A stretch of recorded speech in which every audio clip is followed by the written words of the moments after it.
Alright guys, we're back with another waiver wire video so I can help you find the best and most important players to add to your teams. And this is a big week for the waiver wire because on Monday is the MLB trade deadline, so it's a good time to look forward to guys who could be getting new opportunities in their teams or with new teams. A lot's going to happen before Monday, so again, great opportunity to get ahead of it. While also still paying attention to recent trends and guys who've been playing much better lately. Quickly, before we get into it, if you guys are not already, please subscribe to the channel down below. I'm very close to 15,000 subscribers, really want to get to that number. Also, drop this video a like. Let me know what's going on in the comments, and a special shout out to Prize Picks for sponsoring today's video. And for anybody new here, this waiver wire video is a weekly video on this channel. I start out with the big list, 5 deep dense player profiles of very relevant guys this week, then smaller breakout sections just in case you play in shallow leagues, deep leagues, section for players to drop, a section for players to stash, a section specifically for relief pitchers looking for saves, a real one-stop shop for your weekly update in fantasy baseball. But now the first player on the big list this week, huge prospect promotion, it's Max Clark, center fielder on the Tigers. Again, massive promotion, massive news, odd timing. I'll talk about that in a second too, but Clark's between the top 5 and the top 10 prospect on every single major list. He had an incredible debut on Friday night against the Athletics, going 3 for 4 with 2 doubles, 3 runs scored, a run batted, and a walk. And then Clark hit his first career home run on Saturday. Just an absolutely electric debut from the kid for a player that I think has a chance to be very, very, very good at some point. We'll talk about what that means for the rest of this season. But going back to Clark, his pedigree, his profile, former number 3 overall pick out of high school. Massive personality has made him much more well-known for other stuff off the field and things on the field, but he's always been great on the field. He's hit at every single level, enough power. Hit tool's gotten a lot better during his time in the minor leagues. Massive speed, just an absolute freak. And I have his AAA stats up here above me rather than the 1 or 2 games he's played by the time you guys are watching this video. But those stats for the full season don't really paint the full picture of how much better Clark has gotten this season as a player at that AAA level. He had just 1 home run and 91 WRC plus on May 22nd. It felt like the level was moving a bit fast for him. And that wasn't even that bad of a thing. He's still only 21 years old, so it was like, okay, he might just take this whole season to try and acclimate to more advanced competition. But then something clicked. Since May 22nd, he has 10 home runs through 37 games, nearly the same number of walks as strikeouts, and a 138 WRC plus, again, as a 21-year-old in AAA. I'm going to show you guys now the side-by-side, one up until May 22nd, then one after May 22nd of advanced data from TJ Stats website. Great website, amazing tool to split out this kind of data for AAA and low-A hitters. But you guys can see how much his quality of contact metrics improved, how much more patient he was. Again, talked about the game moving a little bit fast for him when he first got to the level, swinging far less often now, making better decisions, seemingly understanding when to hunt the pitches in the zone that he could drive for power, and then doing so efficiently. And I said before, Max Clark is a freak athlete with monster speed. The hope is that he grows into a plus-plus center fielder, and he has enough power and hit tool ability that looks like he's going to be a future all-star caliber player at the big league level.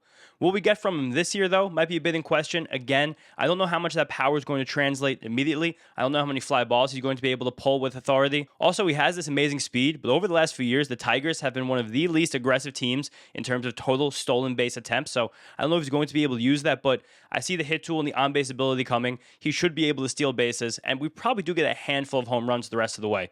It is just weird the Tigers called him up only 2 weeks before the PPI deadline, where if they would have waited till then, Clark would have retained his rookie eligibility until next season, and if he would win Rookie of the Year, which is highly possible for a player of Clark's caliber, they would have gotten draft pick compensation for that. But instead, they're about to trade Tarek Skubal, and as of Saturday night, now Tarek Skubal has been traded to the Dodgers. Great. Felt like he was ready like 2 weeks ago, so odd to do it right now, just before that PPI deadline. Now quickly, before we get to the next player, a word from today's sponsor. Prize Picks, America's #1 sports picks app, and they have an incredible brand new offer that I can't wait to share with you guys in just a second. But first, if you guys are not on Prize Picks yet, here's why you should be. First up, the app is super easy to use. You just pick more or less on a few player stats, lock your lineup, and that's it, you're in. Or maybe you guys would rather just pick teams, because Prize Picks has that now too. Just pick the winner, spread, or total on any game or fight. And I'm rolling with this lineup on Sunday Night Baseball, Red Sox versus Dodgers, as I really try to get out of my cold stretch. But there's so many great lineups to build and make on Prize Picks every single day. And if you guys want to follow me in real time on the app, check me out down there at my username. But now for that huge new offer. If you play and win your first $5 lineup on Prize Picks,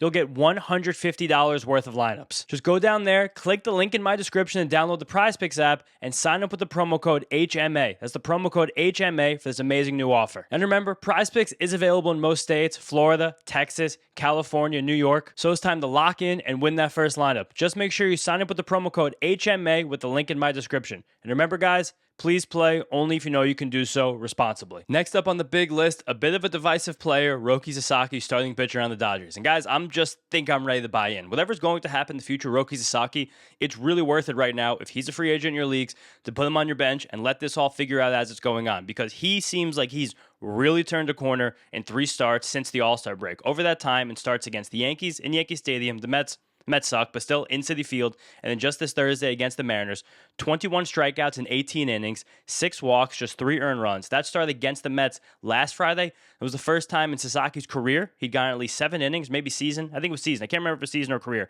but that he got 7 innings against a team that was not the Angels. It's the Mets, so I don't know if that counts either, but still, taking big steps forward. And I think the big key for what's going on with Sasaki right now is a combination of an improved fastball with improved command, and all that just giving him much more confidence to throw that pitch in the zone and actually hit spots with it. His average fastball velocity over these past 3 starts is a little bit over 99 miles per hour, where on the season before those 3 starts, it was somewhere around 97.5 miles per hour. He's also thrown 43 pitches at or above a pure 100 miles per hour so far in his career. 28 of those 43 came in these last 3 starts, including the 10 hardest pitches he's ever thrown as a big leaguer. And like I said before, his command of that fastball has really stuck out, as well as his velocity has just gone through the roof. Up until this point, he's kind of throwing that pitch and not really knowing where it was going, kind of just aiming towards the middle of the plate, hoping for the best just to actually throw strikes, because strike throwing has been a massive problem for Sasaki so far in his major league career. But now he's picking off edges. He's hitting spots. He's going high, inside, outside. He's able to manipulate the plate with his fastball in a way that we haven't seen from him yet since coming stateside. And with that, plus the added velocity, hitters have to respect that fastball much, much more than they had been prior to this recent stretch. The respect for that fastball has turned his splitter into even more of a weapon than it was. Still, while Sasaki was awful, that splitter was a diabolical pitch. Now, buzzing those fastballs where he wants them, this is almost impossible 2-pitch mix to prepare for as a hitter. And on top of that, with the command of everything being better, his slider command's way better too. He's able to put that in decent spots against righties and lefties. This kind of seems like it was the dream for Sasaki when he was coming stateside. Also, a very funny thing that's happened lately with Sasaki, there's always been a fear that he was tipping his fastball and his splitter. It was always stories that came out, things that him and the Dodgers were working together to try and defeat, and not let that happen anymore. So out of the All-Star break, the Dodgers gave him a comically large glove. Social media went ablaze. Lots of people were making jokes. Sasaki himself got in on the humor too, but this glove is huge, and weirdly enough, with these 3 starts, feels like he's not tipping these pitches anymore. So maybe that's a funny adjustment that's worked. I still expect some inconsistencies from him moving forward. The command is something that can easily wax and wane. But again, easy to forget how much of a phenom he truly is. When you watch this stuff, when it's all rolling, you can see the sky-high potential for Sasaki. And right now, sitting around 40 or 50% rostered in both ESPN and Yahoo leagues, he's a guy who just needs to be on your bench right now to try and get this hot streak for the stretch run. Next up is Cardinals left-handed starting pitcher Quinn Matthews. I'm going to do a little bit of time traveling right now because Matthews is making his Major League debut on Saturday. So here's me talking about that debut right here. Matthews' debut was totally fine. The fastball missed tons of bats, had really good life. The secondaries were strong, but there were some command issues. 3 walks, 3 strikeouts, but 2 runs over 5 innings. Definitely something to build on here. Otherwise, Matthews has had a really interesting time as a prospect. He was a very, very high prospect as recently as 2024. A big lefty that sat 95 miles per hour with a really, really nice changeup. Drafted in 2023, 6th round out of Stanford. Didn't have much buzz whatsoever, but in that 2024 season, blazed through the minor leagues, was elite at AA, touched AAA in his first professional season, and across all levels that year, went 143 innings with a 2.76 ERA, 35% strikeout rate, and 9% walk rate. But when that happened, injuries killed him just after. Heading into the 2025 season, he had some shoulder inflammation, he had a couple stints on the injured list, and his fastball took a massive, massive hit in terms of results, in terms of velocity, in terms of the movement on it, how much lift, how much induced vertical break he had on that pitch.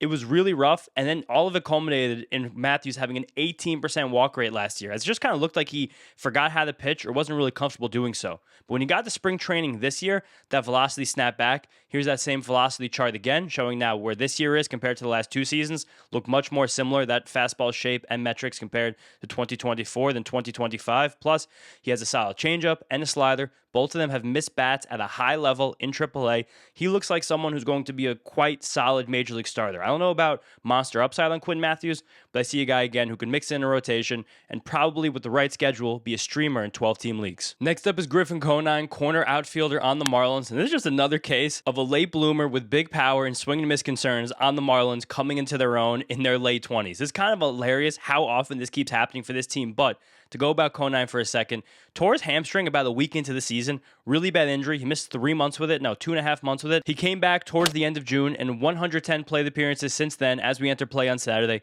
He's a 268, 355, 526 triple slash with 7 home runs across 110 plate appearances. He was hitting well before the injury too. You guys can see the full season stats above my head. He's just been mashing this entire year. And again, heading into play on Saturday, his 893 OPS is 16th best among all hitters in the whole league with at least 100 plate appearances, right next to Aaron Judge of all people right there. But Conine also had the biggest moment of his young career, not young career because he's old, but young career because he hasn't had that many major league plate appearances, this past Wednesday when he had a pinch hit home run against the Phillies that completed the Marlins' 6-run comeback and a really important sweep of the Phillies as the Marlins have tried to get their season back on track following their disastrous 12-game losing streak. But the biggest thing to know with Conine is that his raw power is off the absolute charts.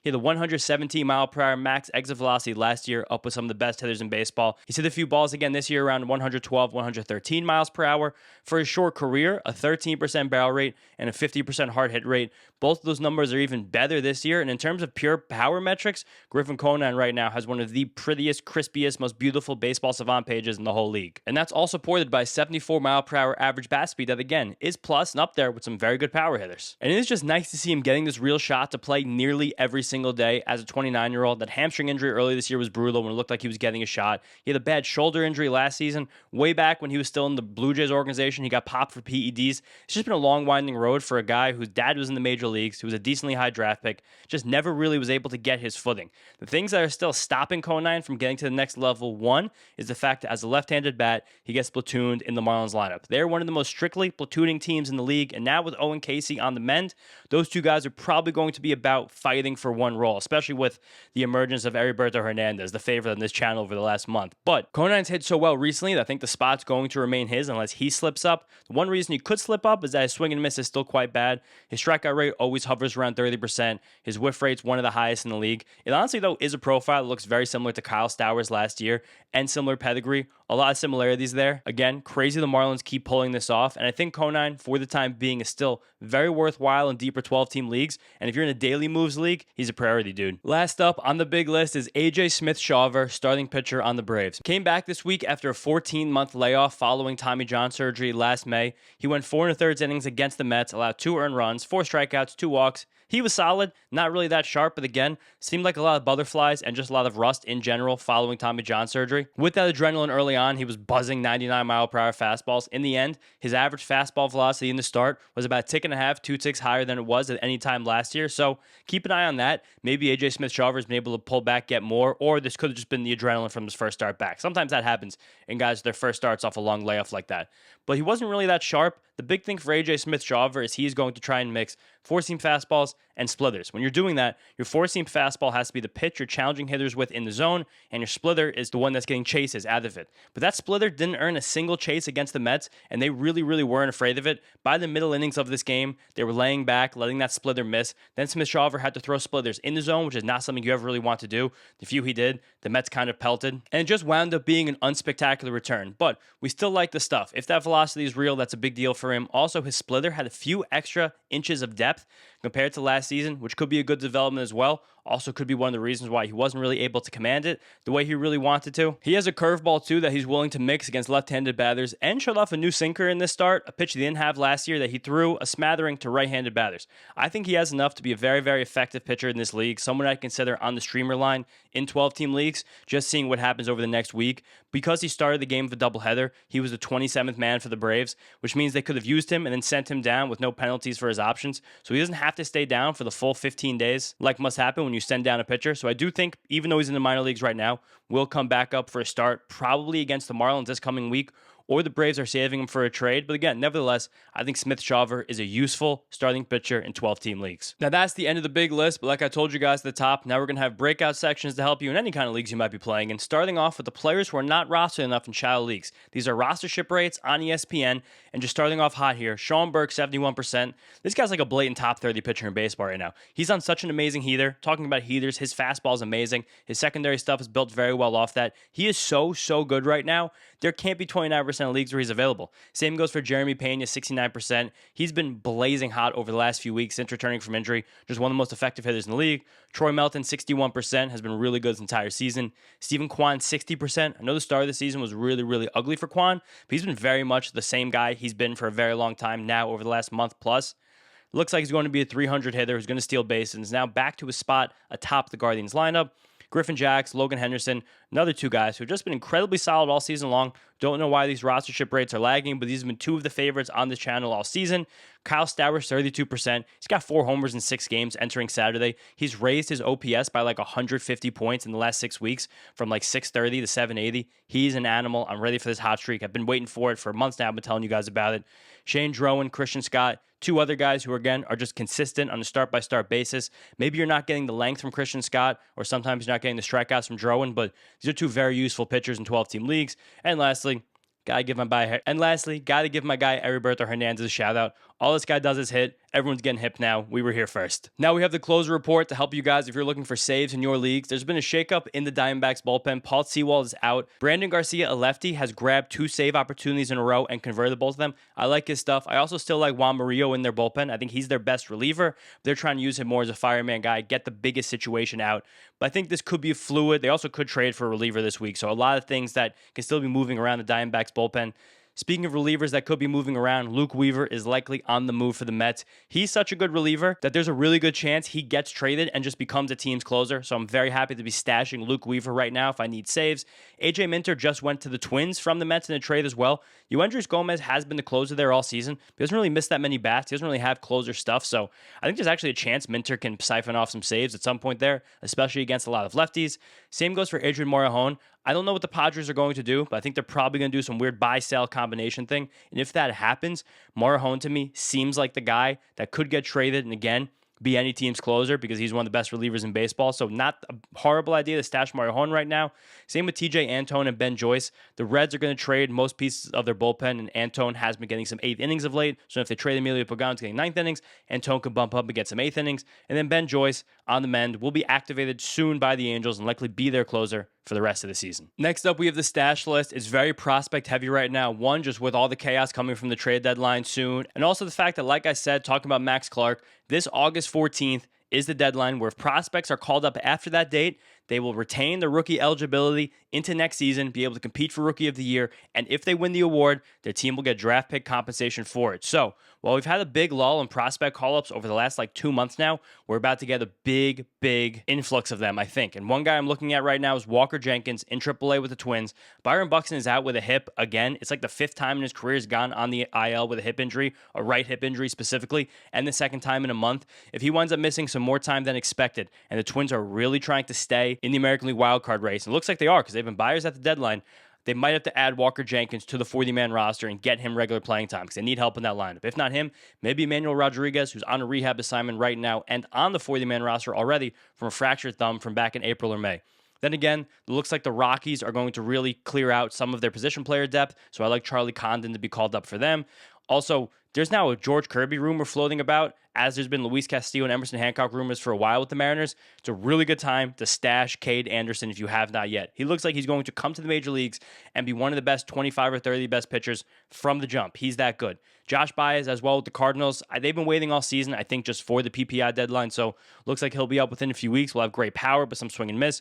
George Lombard, another guy, Yankee shortstop, probably comes up. I think he's going to be much more valuable with the glove rather than the bat at first. Another shortstop, Franklin Arias, has been promoted from AA to AAA with the Red Sox. I think he's still just 20 or 21 years old. He is a monster. I think right now he is claimed the number 1 overall prospect in baseball. The Red Sox look like they're getting very aggressive, and I think there's a really good chance Arias gets time in the majors before the end of the season. Same goes for Kalen Culpepper on the Twins. Feels like if they want to field their best team, he should be playing shortstop every single day. Had an injury through July or June, but he's back now. Tyson Harden, Deeper list guy right here. He's a starting pitcher in AAA with the Brewers that has major league caliber stuff, but it's just like their ninth or 10th starting pitcher because of how deep they are. I think he's a really good trade candidate for them right now. And I think most teams that he could wind up on, he could actually get into the major league rotation through the end of the season. Hector Rodriguez, outfielder on the Reds, same thing. It looks like they're going to trade from their outfield depth. Rodriguez in AAA, smashing the ball. And River Ryan. I think after this Tarek Skubal trade, he gets a big shot in the major leagues with the Tigers soon. Plus fastball. Good command, great array of secondary pitches, huge stash option. River Ryan, huge. And one injury stash right here. Blake Snell is going to make one more rehab start in AAA and then come back to the Dodgers. If he's available in any leagues, please grab Blake Snell. Now we have the deep league ads, starting out with two Brewers, Cooper Pratt and Luis Lara. Pratt's been really good putting his bat in the ball, drawing tons of walks, not striking out, stealing bases. If all of those stats I just said are valuable for you in your league, you should consider him. Same with Lara. He's had, again, very similar, stolen bases, on-base percentage, some hit tool. And the Brewers have found a bit more playing time for him than I previously thought, and they just traded Blake Perkins on Saturday morning to the Guardians. Similarly, Pedro Ramirez has been getting into the lineup very consistently for the Cubs. He's a trade candidate himself this deadline. Spencer Jones playing every day for the Yankees, still striking out so much, but he's running into power and he's going to steal some bases. Jonah Heim is the regular designated hitter right now for the Athletics, which is crazy, and he's also hitting third or fourth on most days in that amazing home ballpark, so in deep leagues, he's a good option. Dame Myers has sustained some really good production for the Reds this season. Again, they're about to trade some outfielders, so there's going to be no way to take away his playing time. Hao Yu Lee has also wedged his way into nearly regular playing time with the Tigers. He was mostly just starting against lefties early. Now he's playing a lot against righties, and also with Gleyber Torres getting traded, I think he'll be at second base every single day. Good batting average play, but not that much power or speed to speak of. Jared Young's been quite productive for the Mets. I feel like his name might even come up in trade rumors, but he's starting every single day against right-handed pitchers with this Mets team. Again, Zach Thorin, he probably deserves the big list at this point, but I was hesitant to do that with him starting on Saturday afternoon, but he's been really effective so far with the Mets. And I just have to mention, Kodai Senga threw 4 really good innings on Friday night. Then the 5th inning completely fell apart, but as the Mets trade every single thing that's not bolted down, I think there's a good chance Senga could wedge his way back into the rotation. I don't trust him, but maybe you guys might. John Rave, a favorite deep sleeper from this channel in spring training, has got some playing time with the Royals recently. He's actually hitting, and Lane Thomas is going to get traded, so Rave could find himself as the everyday center fielder with the Royals for the next 2 months. Vaughn Grissom playing every day for the Angels has been productive. Hayden Wesneski, fun option last year on the channel. Really like the new stuff that happened when he went from the Cubs to the Astros. Immediately got Tommy John surgery. Just came back the other day, so I'm looking for him to hopefully improve as the season goes on. Deep league target. Jacob Lopez is usually fairly effective, but he gets dinged heavily because that home ballpark in Sacramento is awful. But he's on the road for his next 2 starts. It just so happens that those road starts are coming in Cincinnati and in Boston, 2 of the best hitter parks in the league, but I'm still probably paying attention to him in deeper leagues. And then Luis Rengifo is playing most days now for the Padres, and for some reason, hitting high in the order. Now, giving you guys tons of players to add, so I have to give you some to drop. Lots of injuries went down this week. Curtis Mead breaking his wrist right after the Red Sox traded for him was just a horrible stroke of luck. Kerry Carpenter's on the injured list with a flare-up of plantar fasciitis. Spencer Steer busted his wrist. Josh Young is not recovering well from a calf strain. And also, I want to shout out to Hasuyi Imai. I don't know if you guys had him on your rosters. I really hope you still didn't, but he's moving to the bullpen for the Astros. Really disastrous situation there.